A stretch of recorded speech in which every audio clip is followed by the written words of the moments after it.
Today we are joined by Mr. Rajkumar Anand sir. He was the former MLA from Aam Aadmi Party and was also the former cabinet minister in the Delhi government. He was the candidate from BJP. He switched to the BJP last year, and he was the candidate from BJP. From the Patel Nagar Legislative Assembly. So we'll be talking to him about the Delhi elections and everything, how everything worked in the elections, what was his experience and everything. So, hello, sir. First of all, a very good morning. Sir, today we'll be talking about the Delhi elections. Sir, the first question I would like to ask you will be why you switched the party and why only BJP? देखिए 2020 में मैं MLA बना, उससे पहले मेरी जो wife थी वो 2013 में एमएलए थी आम आदमी पार्टी से। और आम आदमी पार्टी लगता था कि बड़े अच्छे कॉज के लिए बनी है। उसमें अरविंद केजरीवाल ने जब खड़े होकर कहा था 2012 में मिडिल क्लास के बदलेगी राजनीति तो बदलेगा देश। मैं भी एमए पॉल साइंस का स्टूडेंट रहा हूँ, मैंने मास्टर्स की है। मुझे समझ में आया कि जब तक देश की राजनीति नहीं बदलेगी देश नहीं बदलेगा। तो अरविंद केजरीवाल ने जब ये स्लोगन दिया पहली बार तो हम उससे कनेक्ट हुए, उनका साथ दिया। हमने, हमारी पत्नी ने इलेक्शन लड़ा 2013 का, वो जीती। उसके बाद फिर 2020 में हमने लड़ा, सब कुछ ठीक चल रहा था। 2000 लेकिन जब मैं मंत्री बनाया गया तब तक बड़ी अच्छी इमेज थी इन लोगों की, लेकिन जैसे ही मैं मंत्री बना मैंने देखा कि वहाँ पर जो जिन लोगों को हम लेकर आए थे, जगह जगह जाकर हमने प्रचार किया था, जब इस पार्टी को कोई नहीं जानता था, तब हमने उनको कहा था कि ये ईमानदार देशभक्त पार्टी है। और ये आदमी अरविंद केजरीवाल और ये पार्टी दिल्ली वालों को, देशवासियों को घपलेबाजी और भ्रष्टाचार से मुक्त कराएगी, उसके खिलाफ लड़ेगी। लेकिन जब वहां जाकर देखा कि जो आदमी इंडिया गेट पर खड़े होकर कह रहा था बदले की राजनीति, वो अलग था। और मुख्यमंत्री के रूप में जब वो कुर्सी पे बैठा हुआ था तो वो एक अलग आदमी था, अलग तरह की नैतिकता थी, अलग तरह के उनके मतलब सोच एकदम बदली हुई थी। तो काफी धक्का लगा। उसके बाद भी हम लगातार लगे रहे, प्रयासरत रहे, हमने लगातार कोशिशें की कि ये ठीक हो जाए। तो सर हाँ जी, जैसे हमने केजरीवाल जी को बहुत बार बोलते हुए सुना है कि क्योंकि सेंटर में बीजेपी की सरकार है इसलिए उन्हें काम करने में दिल्ली में बहुत दिक्कत होती है। तो आप भी इतना समय आम आदमी पार्टी का हिस्सा रहे हैं, तो क्या आपको भी कभी कभी ये लगता था कि आपको कोई दिक्कत आई क्योंकि बीजेपी सरकार में थी? नहीं, मुझे तो इसका उल्टा लगा, क्योंकि इनकी जो अप्रोच थी अरविंद केजरीवाल की और आम आदमी पार्टी की, वो बिल्कुल डिफरेंट थी। वो एक स्क्रिप्टेड लाइन्स देते हैं कि यही बोलना है मीडिया पे, इसके अलावा कुछ नहीं बोलना। और जब मैं कोई काम लेके मुख्यमंत्री के पास जाता था तो जैसे हमारी अप्रोच ये थी कि हम आईएएस को सर कह के भी बोल सकते हैं, कोई फर्क नहीं पड़ता, मेरी पब्लिक का काम होना चाहिए, दिल्ली का मंत्री हूँ मैं, दिल्ली वालों का काम होना चाहिए। लेकिन ये कहते थे कि आपका अगर काम के लिए कोई एक बार मना करता है तो आप उसके खिलाफ एक प्रेस कॉन्फ्रेंस करिए, एलजी को गाली दीजिए, बीजेपी को गाली दीजिए। जबकि मैं हमेशा कहता था कि ये हम लोगों से प्यार से अगर डील करें ब्यूरोक्रेसी से, क्योंकि ब्यूरोक्रेसी और पॉलिटिशियन का संतुलन ही तो चलाता है व्यवस्थाओं को सारी। तो यहाँ उनका और मेरा मतभेद था। सर जैसे कि केजरीवाल जी इतनी सारी फ्रीबीज की पॉलिटिक्स करते हैं कि जैसे उन्होंने कहा कि हर महिला को 2100 देंगे, बट सर हमने ये देखा है कि अगर जो सरकार है वो लोगों को इतनी फ्रीबीज देती जाएगी, महिलाओं को फ्री बस देती जाएगी, तो सरकार बैंकरप्ट हो जाएगी और आखिर में यही होगा कि सरकार टैक्स बढ़ा देगी जिससे लोगों की जेब से ही पैसा जाएगा। तो आखिर में जो नुकसान है वो लोगों का ही हो रहा है। तो आपका इस पे क्या टेक है कि इतनी सारी फ्री चीजें देना और वेलफेयर ना करना, क्या ये ठीक है? Not exactly. जो फ्रीबीज है ना, उसके लिए हर स्टेट का एक अलग क्राइटेरिया होना चाहिए और उसके हिसाब से जो सरकारें उनको सोचना चाहिए। अगर हम दिल्ली का एग्जाम्पल लें तो दिल्ली में हमारे पास बहुत अच्छा रेवेन्यू जनरेट होता है, ठीक है ना। और जो फ्रीबीज की बात है तो दिल्ली का जो बसावट है, दिल्ली में जो लोग हैं, यहाँ पर प्रवासी लोग बहुत ज्यादा हैं।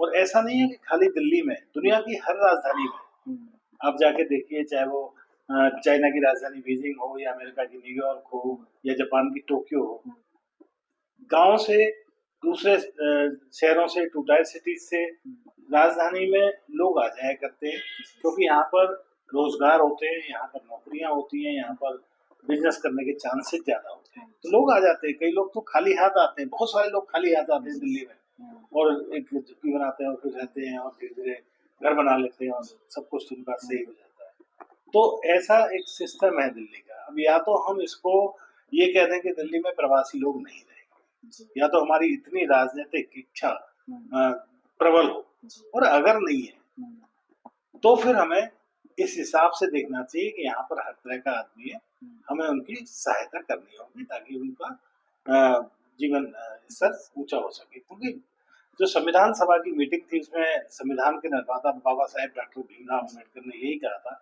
कि आज से एक व्यक्ति का एक वोट हो गया, लेकिन आर्थिक और सामाजिक जो गैर बराबरी की खाई है उसको पाटने का काम आने वाली सरकारों को करना होगा। तो वो पाटने का ही एक है जिसको वो कर रहे थे, लेकिन अफसोस ये है कि अरविंद केजरीवाल कर नहीं पा रहे थे, सिर्फ कह पा रहे थे। वो कहते थे 1,000 रुपए देंगे पंजाब में, इलेक्शन पे उन्होंने वायदा किया, 2.5 साल गुजर गए, 1 रुपया किसी को नहीं मिला। यहाँ तक कि पंजाब की महिलाएं दिल्ली में आके धरना देती हैं, दिल्ली में कह रहे हैं 2100 रुपया हर महिला को मिलेगा। मैं इसको मेंशन कर रहा हूँ, उन्होंने ये लिखा था कि दिल्ली की प्रत्येक महिला को मिलेगा 2100 रुपया प्रति माह। अब आप मुझे बताइए कि अगर प्रति महिला को देना है, अपने हर एक को देना है, तो आप उनका डेटा क्यों इकट्ठा कर रहे थे? आप जगह जगह कैंप लगा के फार्म क्यों भरवा रहे थे? हर महिला को देना है तो आपके पास सब कुछ डेटा मौजूद है, सारी महिलाओं का। इवन जो आपका वोटर लिस्ट है, इलेक्शन आई कार्ड को आप कंपलसरी बनाते हैं, तो वोटर लिस्ट में आप सॉफ्ट कॉपी में मेल फीमेल कंट्रोल आप करके डालिए, आपको फीमेल का डाटा आ जाएगा, उनको पैसे दे दो। तो इसका मतलब उन्होंने कुछ नहीं देना था, लोगों को इलेक्शन जीतने के लिए गुमराह करना था। ठीक है।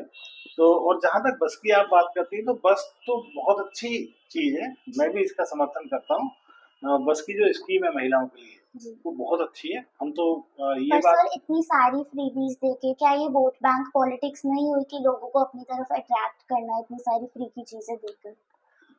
ऑफ कोर्स होती है, लेकिन क्योंकि जब सरकार इतनी सारी फ्री की चीजें दे देती है तो उसके पास खुद के पास पैसा नहीं बचता कि वो और कोई निर्माण कर पाए देश में। नहीं ऐसा नहीं है।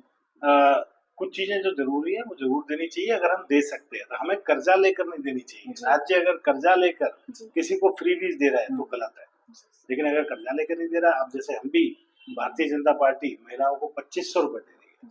मोदी जी ने कहा कि हम 2500 रुपए देंगे हर गरीब महिला को, हर जरूरतमंद महिला। उन्होंने तो नहीं कहा कि हर महिला को देंगे, और उन्होंने कहा है तो निश्चित रूप से मिलने लग जाएंगे। इसी क्लोजिंग में 31 मार्च से पहले वो कमेटी अपना फैसला दे देगी कैसे कैसे फॉर्म भरने हैं, फॉर्म भरने शुरू। सर आप इतने समय तक आम आदमी पार्टी में रहे, और जैसे कि हमने पिछले साल देखा केजरीवाल जी, मनीष सिसोदिया और भी बहुत सारे टॉप लीडर्स आम आदमी पार्टी की जेल गए, तो क्या आपको लगता है कि सच में आम आदमी पार्टी में करप्शन है? और ये जो लिकर स्कैम हुआ, क्या वो सच में लिकर स्कैम था? क्योंकि कोर्ट का अभी इस पर कोई डिसीजन नहीं आया है और केजरीवाल जी बेल पर बाहर है। देखिए, निश्चित रूप से भ्रष्टाचार था, और भ्रष्टाचार था तभी आज दिल्ली से वो बाहर हो गए। और जहां तक वो कहते हैं कि साहब हमारे पास कोई चीज प्रूफ नहीं हुई, चवन्नी नहीं मिली, अब तो सीएजी रिपोर्ट आ गई। सीएजी रिपोर्ट में 2200 करोड़ रुपया लिकर स्कैम का घोटाला है, और ये भी वो घोटाला है जो रिसीट वाला अमाउंट है, इसके अलावा बहुत बड़ा घोटाला है। ऐसे ही स्वास्थ्य में घोटाला है, मतलब हर चीज में इन्होंने भ्रष्टाचार पर ज्यादा ध्यान दिया, प्रचार पर ज्यादा ध्यान दिया। मैं दिल्ली के विकास की जब बात करता था, जब दलितों की बात करता था, क्योंकि दलित कल्याण निधि का पैसा हजारों करोड़ रुपया 9 साल में आम आदमी पार्टी ने डाइवर्ट कर दिया। जब मैं ये बातें करता था तो अरविंद केजरीवाल प्रचार की बात करते थे कि आप मध्य प्रदेश जाइए और आप वहां पर चुनाव जिताइए, 10 विधायक हमें बनाने का सोचते। सर क्या केजरीवाल जी गलत तरीकों से जनता से टैक्स नहीं ले रहे? क्योंकि जैसे कि लिकर है, लिकर के उन्होंने इतने सारे स्टोर्स खोल दिए हैं दिल्ली में। अब मैं देखती हूँ तो हर रेजिडेंशियल एरिया में भी लिकर की शॉप्स खुल गई हैं, जो कि नहीं होनी चाहिए। ऊपर से लिकर पे और स्टेट टैक्स लगा के उसमें से पैसा कमाना, जो कि ठीक बात नहीं है, क्योंकि वो फिर स्टेट ही लिकर को प्रमोट कर रही है ना एक तरीके से। बिल्कुल। और जो ये जो आपने बात बताई, बात वो बिल्कुल काफी महत्वपूर्ण बात है। अब आप देखिए कि जो दुकानें इन्होंने बढ़ाई उनमें डीडीए से परमिशन तक नहीं ली गई। हमारे भी पटेल नगर में एक शॉप, बिना प्रॉपर लाइसेंस के बहुत ज्यादा दुकानें खुली। तो वो क्या था कि और जबरदस्ती इसका लोगों सीधा से। असर गरीब लोगों पर होता है, जिनके पास पैसे भी नहीं है, वो लोग जाते हैं इन दुकानों पर और वहाँ से लिकर खरीदते हैं और उनके घर में इसका बहुत असर पड़ता है। बिल्कुल। आप देखिए कि अ, एक आदमी जो घर में शाम को आता है, अपने परिवार से मिलता है, वो शराब पी के आए, जी सर। रास्ते में जगह-जगह दुकानें हैं, जब वो मज़दूरी करके लौटे, जब वो ऑफ़िस से आए, उसको हम्म। इतनी ईज़िली मुहैया हो जाती है शराब, उसने पीने के बाद घर जाएगा तो कितना फ़र्क पड़ेगा? ना कोई वही संस्कार रहेंगे, केजरीवाल ना जी कोई ने कहा था संस्कृति। कि वो मिडिल क्लास के लिए काम करेंगे, बट वो उन्हीं को और गलत शिक्षा दे रहे हैं इतनी सारी लिकर की दुकानें खोलकर।